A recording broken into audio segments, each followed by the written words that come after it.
Thanks. Well, let's get into it. My name's Carl Fitzgerald. I am the Director of Advocacy here at Prosper Australia. And yes, we start off by paying our respects to the Indigenous custodians of the land from here in Dja Dja Wurrung territory in central Victoria, right across to wherever you are, acknowledging custodians past, present and emerging. So today we are very excited to present the Rezoning Honeypot by Emily Sims and Jesse Hermans. And yeah, this is a pet project that we've been pushing at Prosper Australia for virtually decades. And to see now Victoria and the New South Wales government adopting this policy, you can almost see the cut and paste from the budget submissions we spend time poring over. So it's absolutely fantastic that Prosper's work is being respected and implemented into policy. So with a lot of conjecture about how these rezoning windfall gains taxes are to be implemented, Emily offered to update her thesis, and alongside Jesse have done an incredible amount of work to deliver this report to us. So yeah, I think most people will know Emily. She's our Research and Policy Manager at Prosper Australia, Masters in Planning at Melbourne University. Jesse Hermans is our Policy Director at Prosper, and yeah, does so much good work thinking through the end impacts of where the tax incidence is going to fall. So Cam Murray, many of you will be aware as the author of Game of Mates, also has one of the best Twitter feeds in the business. If you can't get enough news, here's the one to check most mornings. So yeah, well done to all three of you, and really looking forward to today's discussion. Just a little bit of housekeeping. Try and save questions till the end, but if you've got one to bump in, put it in the chat, and we'll try and get the presenters to answer that. So great to see everyone's on mute. Hopefully everyone's phones are on mute. And yeah, Emily, take us away. Thanks, Carl, and welcome everybody. Thank you all for coming. This is a project that, as Carl said, started its life as a minor thesis for Masters of Urban Planning. A lot of the elements are drawn from that. Jesse and I have expanded on it. So with no further ado, let me give you some pretty pictures. Share the screen. Okay. So the first question to ask is, what are we talking about? What are rezoning windfall gains? So the value of land is primarily determined by the net profit that can be generated on that land. And that means that land use planning has enormous implications for the value of land, as property rights holders are able to take a residual of that income. So that when land use planning limits property rights, it can change the value of land. So the best way to explain this is through this graph and through an example. So this is the amount of revenue that can be generated on this land under its current use and zoning rights. So let's just say it's a mechanics workshop, like the one that's next door to our Harcourt office. It generates a certain amount of revenue, it has a certain amount of costs, and the residual can be taken by the property holder as rental income. It can also be expressed as the price of that land, the value of that land. When we rezone or planning rules change, zones essentially dictate in the Victorian planning scheme what you're able to do in terms of use. Like, for example, can you use it as a mechanics workshop? Can you use it for residential uses? Can you use it for noxious uses like a garbage dump? Zones will determine what you can do. We also have a system of overlays that further add nuance to that. those planning laws. And honestly, when planners get it right, we manage conflicts in our urban environment, we can enhance the equity of spatial distribution, we can better coordinate our public investment, and we can generate synergistic exchanges by clustering industries. So when we rezone for higher density uses, for example, our mechanics shop becomes zoned for residential uses with a high density or high intense development, such as, I don't know, in North Melbourne, again, next to our Harcourt office, you can build up to 8 stories along the tramline there. So here's the new use, high value apartment building with retail underneath. The change in value can be seen here as a change in the site value. And in our graph here, we've shown that the rezoning windfall gain, or the value of the new rights, in the light grey as a rezoning windfall gain. In the third column, we start to speculate what would happen with a taxation mechanism like a rezoning windfall gains tax, but we'll go into that a little bit further. The rezoning in Victoria is almost always initiated by strategic planning. However, it can also be rezoning privately initiated. So if you're a landholder and you can make a very strong strategic argument to the local council, they may consider nominating your planning scheme amendment proposal to the minister. The planning minister can also initiate rezonings. In fact, the planning minister in Victoria has eye-watering powers. He's like a little golden god. Under Section 20 of the Planning and Environment Act, he or she can essentially make sweeping changes to zones and overlays without public notice or going through a normal amendment process. So why do these rezoning windfall gains matter? They are a form of economic rent. They are an expression of what the market would pay if additional property rights were sold on the open market, such as at an auction. And consequently, it has been described, I think probably first by Cameron Murray, as a honeypot. And that sort of description has been taken up by others. In Victoria, we've had 2 really high-profile cases recently where there has been either actual or perceived corruption. The first is at Fisherman's Bend, where there was a lot of media reporting around the land ownership of particular Liberal Party insiders prior to the rezoning. And then, of course, in Casey, where Operation Sandon at the Victorian Corruption Commission has revealed some really bizarre stories about trying to bribe councillors to and create fake community groups to try and create a strategic justification for a rezone. The other reasons why rezoning windfalls matter, and this is probably even more important, is that it's a really great place to take the funds we need to actually support intensified development. So if we zone for higher uses, we also need to increase accessibility through higher public transport investments. We often need to fund more services, such as more local schools, more local playgrounds, more nurses, doctors, all of the kinds of services that the state provides need to be funded when you have population growth and you have intensity, urban intensification, which is a fancy planner way of saying more people crowded in to a small piece of land, which is what happens when you rezone for higher density uses. So here is a figure from a report that was put out by Infrastructure Victoria on implementing value capture. And there are all sorts of different ways of thinking about value capture. You can read our transit transformation report to get a really full précis of what those value capture mechanisms look like. But here under the arrow, you can see that one of the most principled, least complex, and quite impactful ways to take a little bit more revenue from value capture would be to introduce rezoning charges based on uplift. It's it is a much better tax base than other state taxes, for example, payroll taxes or stamp duties or insurance duties. And because rezoning is essentially just a change to the planning rules, and it's a government decision, it's an administrative decision.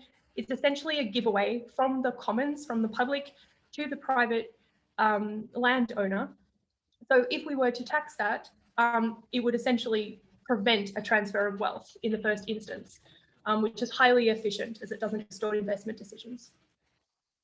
So this is the theory, and they really didn't believe me when I wanted to do a thesis looking at just an empirical example, because for planners, for developers, and for valuers, these kinds of rezoning windfalls, they're just a matter of course.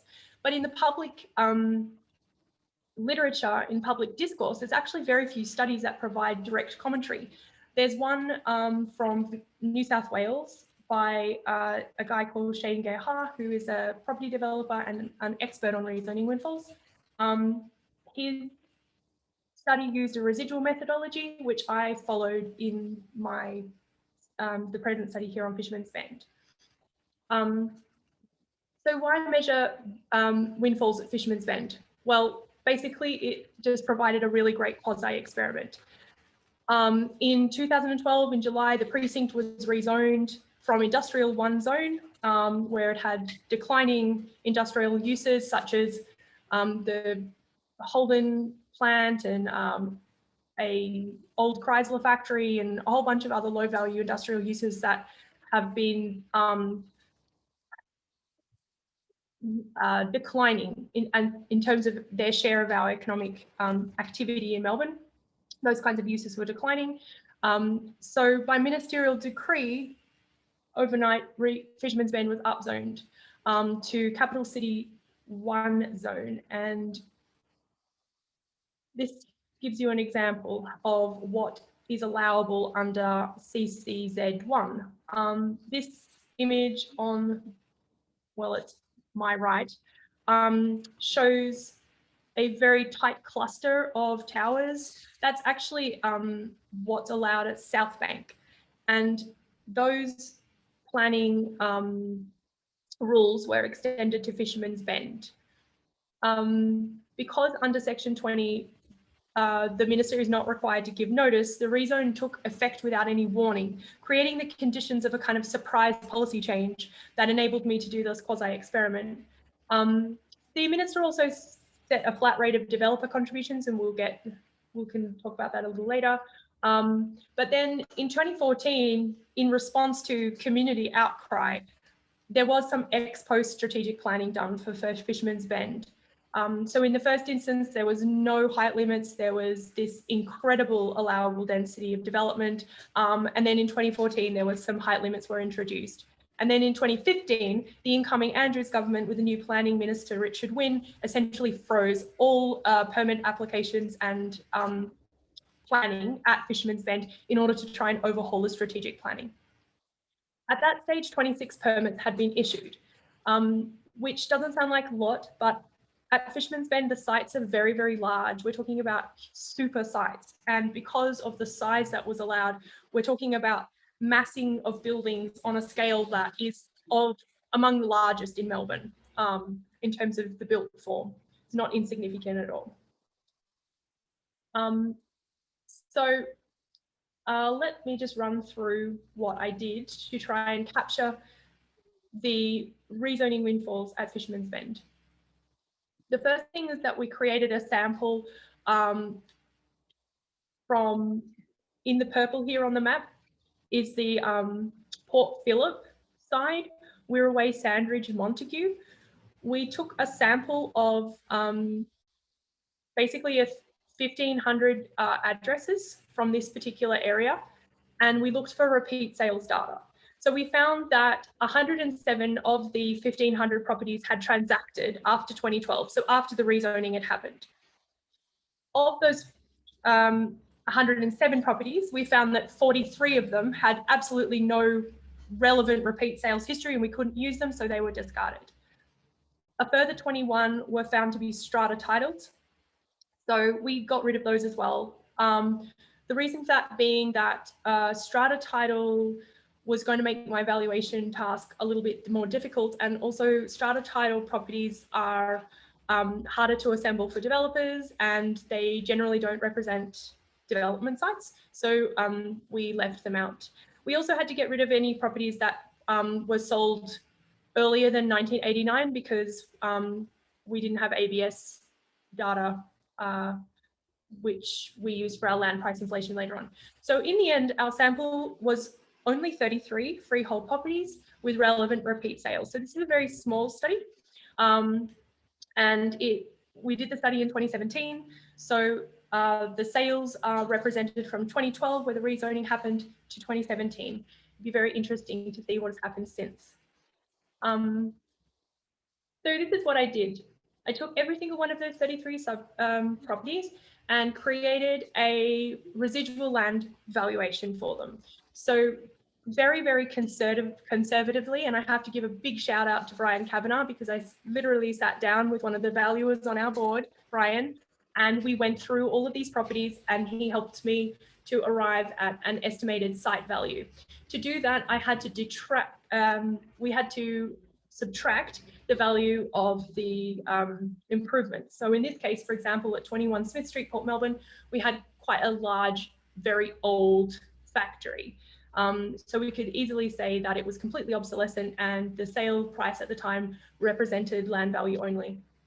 So at the second sale date, 2014, it was still the same warehouse. We believed that the sale price of 7 million was the land value. So here's the question. We needed to adjust for the land price inflation in the background, because obviously land values had been increasing on industrial land over time between 1992 and 2014. So the question is, what's $700,000 worth in 2014 dollars, as that's when the next observation was. So this is what we did. We adjusted for to find a real price for the first observation based on the price in 2014, using an aggregate index of all commercial and industrial land values in Victoria. So what we found was that if it had sold in 2014, it was actually 3.8 million was the background land price inflation. So the adjusted price, obviously, for this observation is no adjustment, because it's 2014 dollars. So the estimated value at the time of rezoning, nominal at the time of sale, is 3.1 million in rezoning uplift. So having a look at the sample over time, this is what we found. We found that there was a very clear uplift amongst properties that had permits. In fact, planning permission seems to be the crucial factor in the capitalisation of land rent in Fisherman's Bend. The average uplift for permitted properties was 1.7 thousand per square metre. For land without permits, the average uplift was $469 per square metre. So a planning permit was enabled an average return of over 300% in our sample. This is another graph. It basically shows the same thing, but it's based on the total land value uplift by land area. It's got a much larger slope, and that's just a function of the size of the land. So what you're seeing here is the higher, bigger properties achieving more uplift. Sorry, they don't achieve more uplift. This graph is a little confusing. But I want to draw your attention here to this no permit outlier. As you can see, almost all of the no permit properties in grey, they don't achieve a very high uplift, and some of them don't achieve uplift but above the background land price inflation at all, except this guy. Let's have a look at this guy. This is a $22 million substation in Johnson Street. This is what it looked like. Essentially, City Power was renting it. The State Electricity Commission sold it in 1991 to a guy who was a real estate agent. They sold it for $575,000, and there was a substation lease of just like $168,000 a year. We adjusted the price for the next sale, and it shows that when it sold next with background land price inflation, it was worth about 2.8 million. So what happened was that it was sold for $25.5 million, and we found a nominal uplift of 22 million. The reason that that could happen was essentially the person who owned this site threatened City Power with the discontinuation of their lease, and because it is a critical piece of infrastructure, they had no choice but to pay the vendor the asking price, which was exorbitant, and we as electricity consumers would have all absorbed that cost, just because of the natural monopoly nature of that particular piece of infrastructure. This looks at the land value uplift in Fisherman's Bend by sales date. So we wanted to see whether or not there was greater uplifts after 2015. And the reason we did that was because we felt that after 2015, with the new government coming in, there might be a little bit more certainty in the market about what the planning outcomes would be at Fisherman's Bend. And we also speculated that it would give people time to get development permits before they were frozen. And yes, we do see that there is a sort of weak pattern of higher uplifts after 2015. So the more case studies. This is 320 Plummer Street. This was a $7 million windfall, and Cam has asked me to underline and highlight the fact that my valuations are incredibly conservative. We were conservative in order to ensure that our figures were defensible. So some of our figures are actually lower than what the press has promoted. This guy is really interesting because it was granted a permit, and then that permit was amended, and then it was sold again. So it was sold and then the permit was amended. So in this case, the windfall was claimed by a flipper, and then the genuine developer who actually built out the project purchased it at the post-rezone price. And it's an interesting case because it also highlights the interplay with developer contributions. We estimated the developer contributions of this site were at about $7.2 million. So if we assume that the developer factored in that $7.2 million developer contribution encumbrance, the total rezoning uplift would have been closer to $14 million on this site. This is another interesting case because at 101 Salmon Street, Port Melbourne, there was no uplifts until they secured a planning permit. The first sale of vacant land in 2013 resulted in was at a price lower than the background inflation. But then after the permit was granted in 2015 for this building that you can see here, they achieved a rezoning uplift of 3.6 million. And this is another interesting case because it's my no zoning uplift at first sale, one of them. There are 7 cases in my sample where they did not return a rezoning uplift, they had a negative uplift. Now, that does not mean that the parcel transacted at a loss, not at all.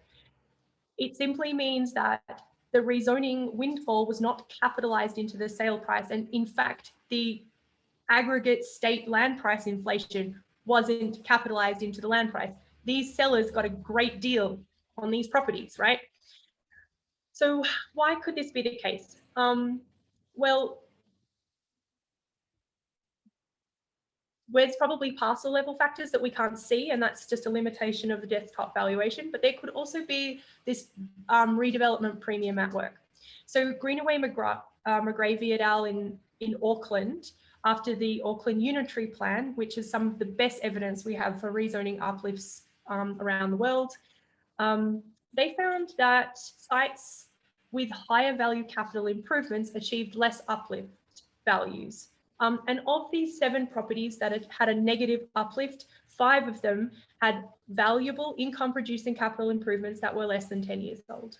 So the redevelopment premium wasn't there on those properties. However, there were properties in my sample that also had high value income producing capital improvements that were under 10 years old that did achieve an uplift. So I think there's also evidence of asymmetry of information and the sophistication of vendors vis-a-vis buyers, etc. So I'm going to hand over to Jessie now to talk about other aspects of our findings. All right. Thanks, Emily. So yeah, the question that kind of becomes from this is all these rezoning windfalls that occurred at Fisherman's Bend. Do we actually know how much was, I guess, given away at the stroke of a pen? Well, using all those findings, we tried to get an estimate using the averages from our sample size. Now, of course, you have to take that with a bag of salt because averages are averages, and we don't know all the different, factors for all the properties out there. But it's a good sort of ballpark figure, and it kind of lines up with what we've in the past estimated would be, average rezoning windfalls in the state. So if we can go through the figures. I don't have control of the slides, so I have to go to the next slide or the next click. Unless I can request remote control. Okay, thank you. There we go. So yes, if we assumed that all the properties within Fisherman's Bend didn't have any permits at all, then using our average uplift value, it would have been about $2.15 billion without any permits. If all those properties did have the sort of uplift on average we saw that properties with permits have, it would have been maybe up to $7.92 billion. Of course, I mean, sales are always varying over time, and so do the market conditions. But if we, again, decide to take an average of the ratio of properties with permits and without permits, we get a figure of about 4.4 billion. So to put that into some perspective of these kind of windfalls we're talking about here, we've estimated in the past, or Cameron Murray has estimated, and we've also updated those estimates in the past, that potential annual windfalls in Victoria from rezonings could be around 5.7 billion, just based on the sort of continuous development of new dwellings and so on. So we're talking about nearly a whole year's worth of rezoning windfalls in a single rezoning. And the Victorian Big Housing Build project that was, promoted as, amazing sort of deliverance of public housing on such a grand scale that hasn't been seen before was only 5.3 billion. So we could have potentially doubled the size of that program, not accounting for the fact that Fisherman's Bend also has its own costs. So the cost of Fisherman's Bend, we don't actually know how much it's going to cost to deliver Fisherman's Bend in public development. And I think we've gone a bit too far ahead. But yes, the cost of Fisherman's Bend, the only sort of estimates I've seen floating around in the media were in hundreds of millions. So supposedly, if we were to be taking a worst case scenario, possibly in the billions, we'd still see, this rezoning windfall gains could have easily cover the cost of Fisherman's Bend in terms of all the development and infrastructure necessary for the state to invest in that infill development and then have some left over. So now I want to move on to talking about the integrity measures of how we could potentially remove these honeypots that are created through rezonings. So some people will suggest, well, what about integrity measures such as anti-corruption bodies? Because we have these in different states like ICAC in New South Wales, IBAC in Victoria. Problem is, even though these bodies exist within different states and within all states, in fact, they haven't stopped corruption from occurring in the planning system. We're still ending up with these problems. Like, for example, Casey is the most recent example where IBAC has gone in and found dodgy dealings within the council. But that hasn't stopped these things from going ahead. So long as the honeypot remains, the incentive and the payoff is still there to try and game the planning system in the favour of well-connected insiders. There are still winners and losers that come out of this process. So even with developer donation bans, that hasn't, outright disrupted the coordination of these sort of dealings. They still happen. There are still ways for people to give favours to their mates. I mean, Cameron Murray's got a whole book on that, so I don't think I need to go into detail on that. But yeah, these loopholes will still remain in the system. So that kind of brings us to the problem. Since the discretionary power of decision makers to provide rezoning windfalls still exists, how can we address that? So we can go to the next slide, or at least hope it go. Yes, so we have a number of existing mechanisms within our tax system that could potentially address or capture some of these rezoning windfalls, but they may not necessarily be suited to the job. So some may say, you know, the property council may say, oh, but there's capital gains tax that we already pay on, you know, our capital gains. Well, there's also a capital gains tax discount, which is 50% of the nominal gain. So capital gains tax is not really capturing a lot of these windfalls. There are developer contributions, of course, and as Emily mentioned with some of the samples, we could see how in one of those cases, there was over $7 million in developer contributions, which effectively ate into almost half of the windfall gain that was given to that landholder. But again, developer contributions are not a market-based sort of revenue collection mechanism. They just give a flat sort of fee to the developer, regardless of the site, to provide the necessary costs for the development as a cost recovery process. So they're not actually going to remove the honeypot effectively, because some sites will still have massive uplifts way above what we saw the developer contributions will be. It's not an even spread across different properties. So we can't really say developer contributions are very effective at addressing this problem either, even though they do have some effect. There is the gate in Victoria, but again, this is a very sort of a flawed mechanism with a number of problems, and it's already a fixed in time sort of payment that was made once off with the expansion of the redrawing of the boundaries of Greater Melbourne and the urban growth boundary. So this is not really a market-based mechanism either. It's already a done and dusted deal. The ACT has a lease variation charge, which is a very good mechanism. It's effectively a betterment tax, so called, or we could call this a rezoning windfall gains tax, which is essentially charging for the change in use that a property holder can receive from these administrative decisions. So in the ACT, if you change or you apply to change your lease conditions, then you've got to pay a fee for that based on the market value uplift. There are also development rights auctions that exist in Brazil, but that's not really a model that's very relevant to Australia. Could be looked at though. Public development agencies, we don't go into this, but they do also exist globally and in the ACT as well.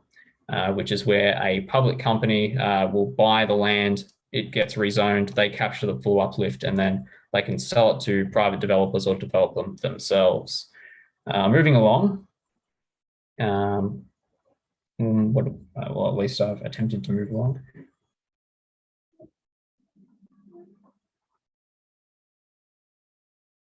So I think we've gone ahead. Oh, there we go. Yes, so Victoria, we actually have a windfall gains tax proposal that is on the books, which there's consultation going on right now for how that tax is going to be designed. So it comes to the big question of how can we design effective rezoning windfall gains tax that works, that ensures that we capture these uplifts properly. So I think Cameron Murray will be able to speak more to the question of tax design or rezoning windfall gains taxes in particular. We can also say that New South Wales is going to do this thing as well, but I think we can let Cam speak to that. And shall we move along then? Cameron is ready. So we felt that the next stage of this presentation would be interesting for everybody, would be to have a discussion around these findings and also around the mooted proposals in Victoria, the windfall gains tax. And we know that there are planners and valuers and property people and economists who are joining this call So at this stage, the Victorian government has announced that they will be imposing a rezoning windfall gains tax to try and prevent another Fisherman's Bend type incident from happening, and also to take advantage of the opportunity to do value capture. So I've had some thoughts about how we might design this tax, and Cam, please feel free to jump in at any time, or if there is any questions on the meat of the report that we've just been through. So scenario 1 here in my table suggests what it's basically what the government and Victoria are in fact proposing. What they're proposing is that the valuation of the rezoning windfall will be assessed at the time that the rezoning is gazetted. So if you're the property holder at the time of the planning scheme amendment being gazetted, then you will receive an assessment of that rezoning uplift that's based on a value in general statutory assessment. The legal incident will fall on you as the holder of the property title. There is no information more than that in terms of design. So I've had some thoughts. The first would be that if you are a title holder of a rezoning windfall property, you should be allowed to defer it. You should be able to defer that tax liability of your rezoning uplift until the point of liquidity. So thinking back to our some of our case studies, let's take oh gosh, this is going to be very slow if I try and go backwards like this. Okay, let's take this one. This first transaction in 2015 with a sales price of $11 million, a rezoning uplift of 7.7. Under the current system, the Victorian government is suggesting that they would tax 50% of that. Now, under the tax design, the person who is holding the property in 2012, so this person here, the first sale,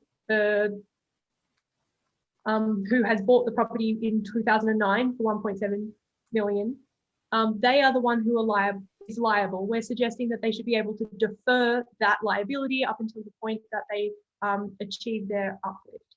Now, the market price would not change. They would still achieve a sales price of $11 million. They would still sell to the developer for $11 million. The difference is that instead of pocketing that entire rezoning uplift, they would have to then send half of it to the government as a rezoning windfall gains liability. And we suggest, based on our experience with these land price inflation indexes, that those deferred liabilities should be indexed to the statewide commercial and industrial land price index, so that the liability keeps up with the inflation of the land price, because otherwise you could see the background land price inflation eating away at the uplift until such time as the government's not taking 50% of the rezoning uplift. Depending on the size of the inflationary effect, they would get a lot less. However, the Fisherman's Bend study tells us something else as well. It tells us that permits are really important for valuation, and that the capitalization of the rezoning windfall in Fisherman's Bend Fisherman's Bend is a little bit of an outlier, but the Victorian system is fairly discretionary. Speaking to property developers, I've been told, and this is anecdotal, that often they do not know what the residual value of their land is going to be until they're at the point where they have a finance contract. Essentially, it's this, figuring out what the development envelope is through the testing with the statutory permit, which determines what the highest and best use is going to be.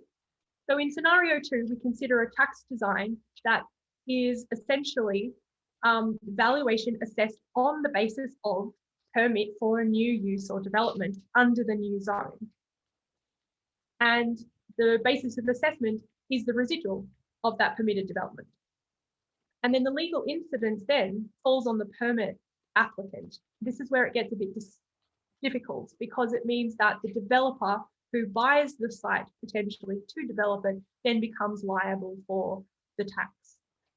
We assume that that developer, like with the developer contributions, will price that into the, they'll factor that into their bid, and they will lower what they're willing to pay for that site based on this rezoning windfall gains tax liability.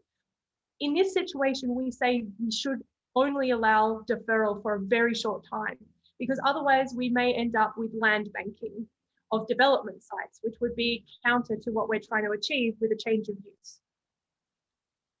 We say that the payment should also be due at a point of liquidity, like it is for development contributions at the moment. It's issue of certificate of occupancy or sale. And again, that liability should be, if it is deferred, should be indexed to aggregate land price inflation. So that's our immediate thoughts on how Victoria might design its rezoning windfall gains tax. Great. I might just jump in, Em. There's a lot of property people on the call, and do you know what? I think those two scenarios really, I haven't actually thought about laying it out that way. So that's great. So I guess, you know, I'd like to hear from the audience of what their views are, because there's a few things going on here. There's the interaction between development contributions and this new tax. We sort of know that we want to transfer some of these gains to the community, then rather than making the planning system this sort of lottery where you speculate on the honeypot. So, you know, I guess, what do others think? Because the design issue is that there are two values you need to work out the uplift. You need two values, and there's only one property market, right? So one of the values at least is an assessment or an estimate. Does anyone have any thoughts about, you know, issues they see with those scenarios that Em laid out, issues they've seen in the ACT with their method, issues if you have long memories from the Sydney experience in the early 70s? I think it's good to pool the brain power. So just butt in if you would like. Can I? Because it's Catherine. So I'm zoning in and out a little bit because I'm a bit on the run as I'm listening in, but I know from just working on the ground, one of the big issues in valuing these sites, particularly on the open market. So on the open market is not made up of solely developers. If it was made up solely of developers, you would have a much more accurate idea of what land would be worth based on its development potential, because everybody would be buying it based on what they could build on it. The market's made up of numerous people that are going to either develop or to land bank or to live on it. So it's a little bit difficult trying to do that assessment. Also, there's a lot of buyers out there that just really don't know how to do an assessment on a block of land that's zoned for development. So, you know, just to give examples, I mean, a lot of the blocks that I buy for investors are in residential growth zones, particularly to speculate on the fact that there are only a small number of those blocks available within the suburb that you're searching in. And so it makes them more of a rarity, and therefore they've got more chance of getting that, attracting that speculative capital when they come on to be sold. The second issue that you've got at the moment is that it's very difficult when you are doing a feasibility. So this is the only way that you can really value what an uplift is worth, in my opinion, is based on what your sales product is going to be. And so you've got to do a feasibility on that land. And doing a feasibility in Victoria, particularly, I think it's a little bit better in Sydney, but from the point of doing the feasibility and buying the property, you've got a long period of time to get approval for what you want to build on it. And the building costs at the moment are escalating. So you've got obviously inflation for building materials and for labour playing into building costs at the moment, which are therefore changing what you would assess the value of that land based on what you can build on it. In fact, if anything, the land values are too high now for any small developer to be able to buy a block of land and to build. So I think that doing an accurate valuation on a block to really assess what that block is worth from an actual on the ground developer's perspective, not from an academic perspective, is a challenge, and that's where the tax will be judged fairly or not. Those are just my initial opinions. Yeah, that makes total sense, Catherine. And I think that presents one of the issues for levying the tax on a rezoning decision rather than a planning permit after an application, because you have to do this assessment essentially across a wide range of different sites.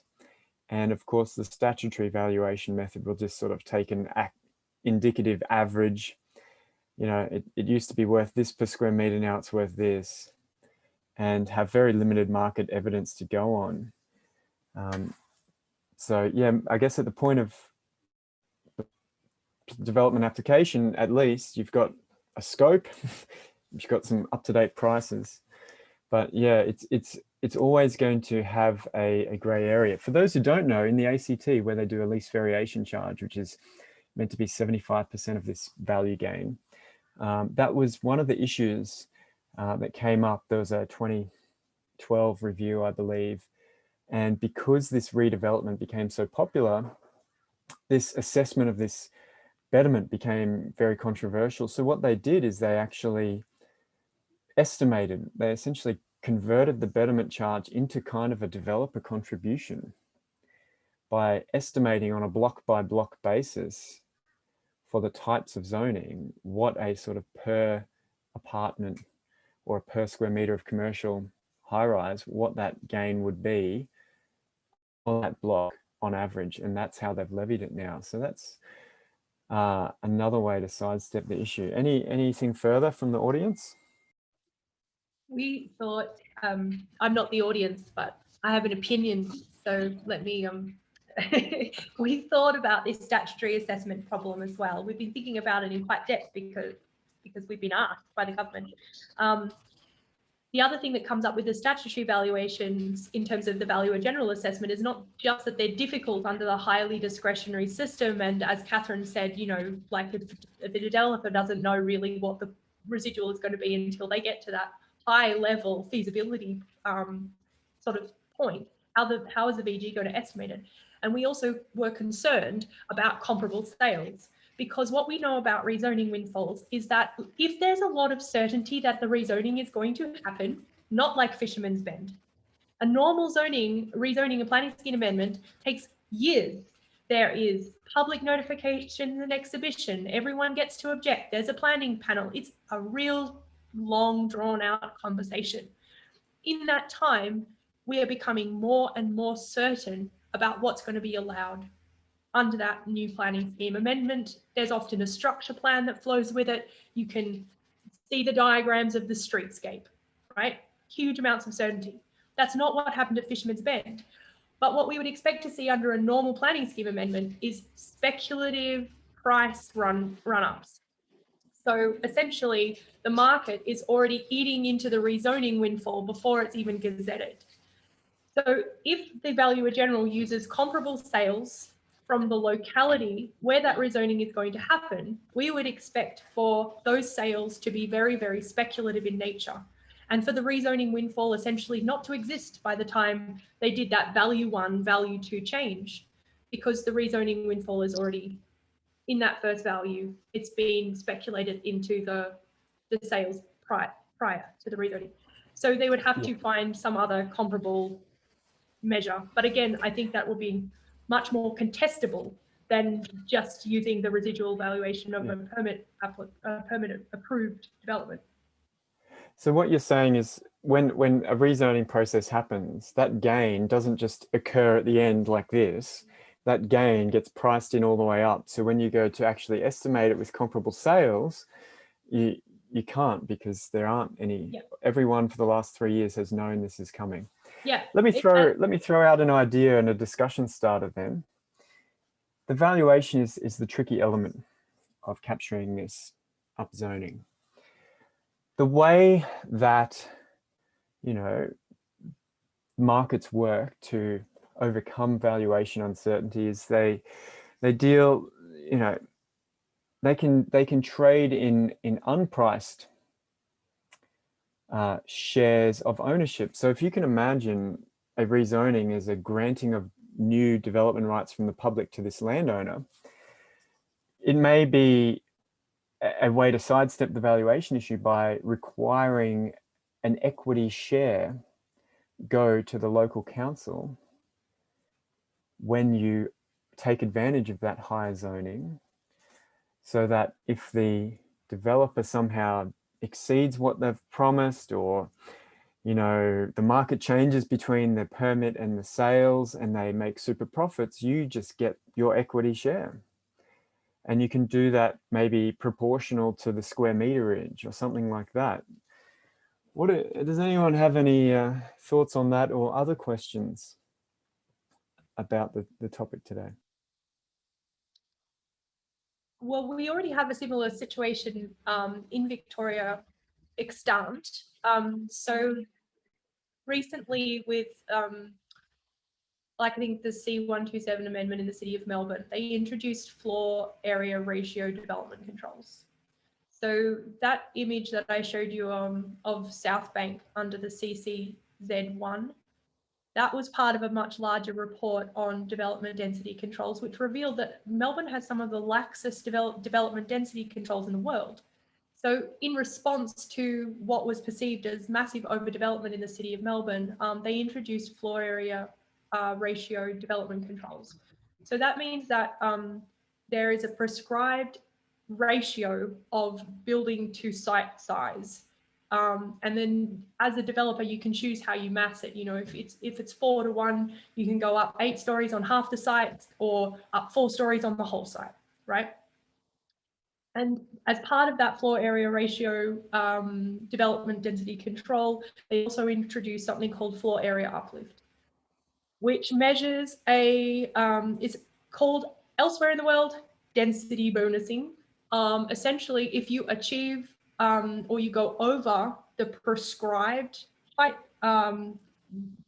development ratio, you have to contribute part of that uplift to public benefit. And that is going to be introduced in Fisherman's Bend now, and it's part of Victoria's suite of development controls and value capture, is that density bonusing system. It's an interesting way to think about it, Cam. I'd be really interested to hear from the industry about how that floor area uplift system is working. I know that there is a huge amount of pushback against it. It's in every single property council submission. Get rid of that. It's terrible. So it'll be interesting to see or hear from developers how they're impacted by that. Yeah, so whilst the the valuation issue is there are some other aspects of the incidence of this tax, and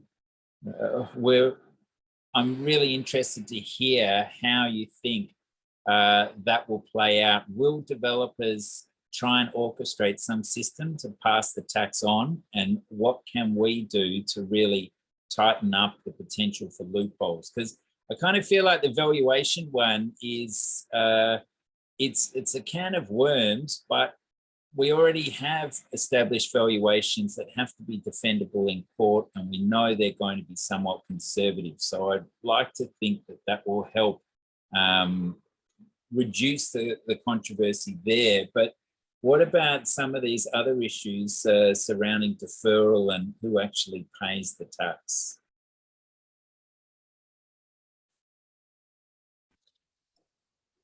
I also want to speak to that, and I'm sure that Cam would like to as well, because that's one of the things that we have been consistently struggling with in terms of the announcement of this rezoning windfall. Everyone would have seen the response from the development industry, which was, this is a tax on the end user.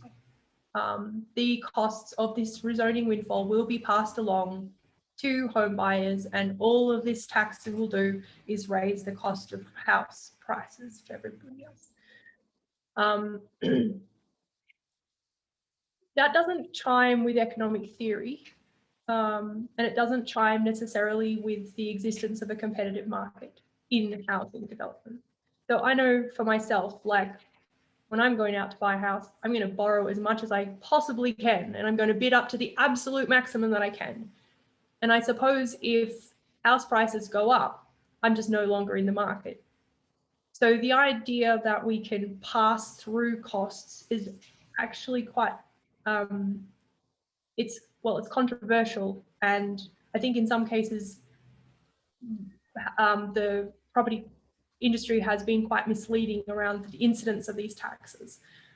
Maybe Jesse or Cam had something more to say about the incidence. Yeah, well, I mean, if you can pass it through, then what's the issue? Why are developers complaining? I mean, they can put their margin on it and pass it through.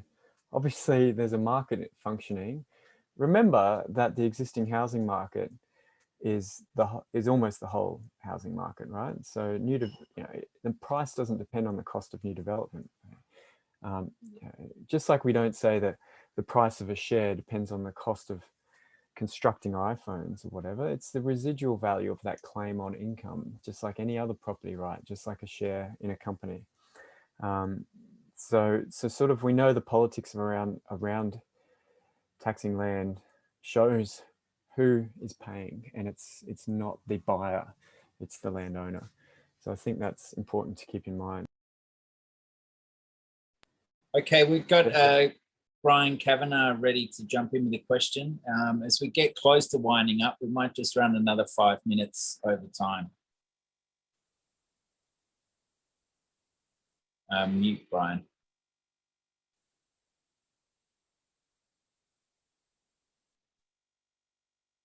Oh, no luck.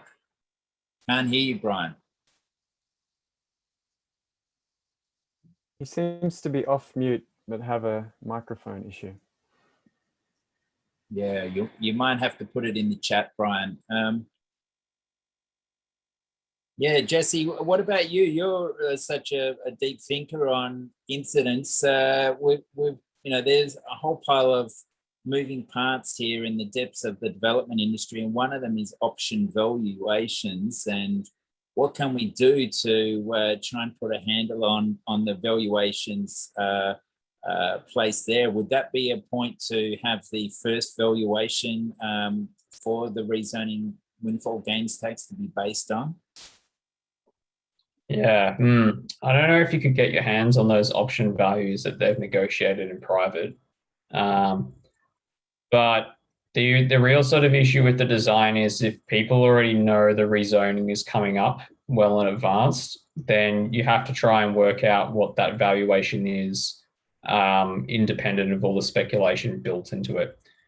And so the only way really to do that is to do a valuation based on what the current use income generated from the property is, not based on the speculative price premiums that are going around in the area, and just use some sort of standardized capitalization rate that is considered a reasonable estimate for what sort of lump sum that income stream should be worth. I think that would be a better way to get around the problem. The only thing there is that you've got to go and do an additional valuation for every single property then, based on that method, to determine what the before rezoning valuation actually should be, which could make it more complex in an administrative sense for the government to do that. One other thing we didn't really talk much about today, because it was sort of outside the scope of what we covered in the report, is in the ACT and other jurisdictions, and I did briefly mention this, public development agencies, especially like in the case in Singapore and the Netherlands, they will just buy the land and then rezone it, get the full rezoning windfall, and then they will sell the rezoned land to private developers or develop it themselves.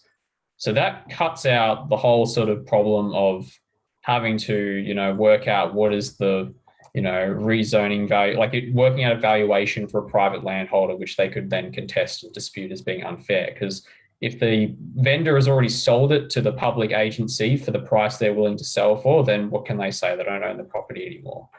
They got the price they wanted. That becomes more complex, obviously, with infill, because it's not like you're going to have necessarily a public agency always able to buy up all the sites in an area at once before it then decides to do a consultation on rezoning. It doesn't seem very practical.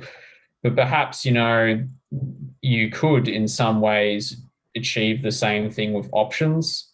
but with a public agency, I'm not sure. It's just something that I thought of just then, but similar sort of thing using options. If the public agency went around and got options on all the properties that it was considering doing a rezoning change, and the time frame was over a long enough period so that when the process begins for consultation on the rezoning, the option is still valid, then you could potentially get another way of valuing those properties. So you might have an option where the state says, we're willing to buy your property for the current market price plus, I don't know, 6% every year added on as an index rate. So you get a guaranteed 6% increase on whatever the value is, or whatever, index rate they set it at. And that's the background index rate, however many years from the date the option is signed. And then potentially, they can then act on those options when there's a rezoning. But I don't know if that's ever been thought of before or done anywhere, but that's just another mechanism, public agencies. Good work, Jesse. Good work. All right, let's go to Tim Helm for our last question, and then Cam and Emily can wrap up. Thanks, Carl. It was really an interesting conversation, and I confess that I sort of spooked for rezoning windfall gains taxes for years without thinking about the implementation issues, which are clearly really tough, and you've done heaps of thinking on it. Just occurs to me, so there's almost two types of indexation rates that matter. And one is that maybe you want some rate to join the dots between statutory valuations to estimate the rezoning impact itself, and probably some general land price indexation rate for a wide area like the state is the right one. But of course, that doesn't get around the issue you've identified where the before valuation incorporates a speculative premium already. But the question then is, after you've calculated somehow the rezoning gain and the tax liability, how do you defer it to the point of liquidity? And I think you seem to presume that you should defer it also at a land price indexation rate. And I'd raise a question about whether that's the right approach, because the purpose of deferral is surely just to avoid asking for a cash payment when there isn't liquidity there. And so you don't want to distort, I think, incentives to either have to sell the land to realize that cash, or to hold on to land that you would have otherwise sold to realize perhaps a cheap source of credit in the form of deferred tax. So it strikes me the right rate for indexing a tax liability that's accrued until the point of payment is really the cost of capital of the developer. And that leaves them effectively neutral as to whether they pay now in some way or pay later. So it just seems to conceptually, you're thinking about indexation rates, one to take you from the prior statutory valuation through to the rezoning date, and another one to take you from the tax liability generation through to the tax liability being paid. Those should be different rates. That's, I suppose, my thought/question. Welcome to respond. Yeah, that's good, Tim. We're going to find out pretty soon. The ACT just implemented a land lease variation charge deferral scheme. So we could, I think the answer to that is borrow what works elsewhere. So whatever indexation they're using. But I think you're right on the general point that you don't want to distort the incentive to sell. So I'm going to try and wrap up, and there's a great question there.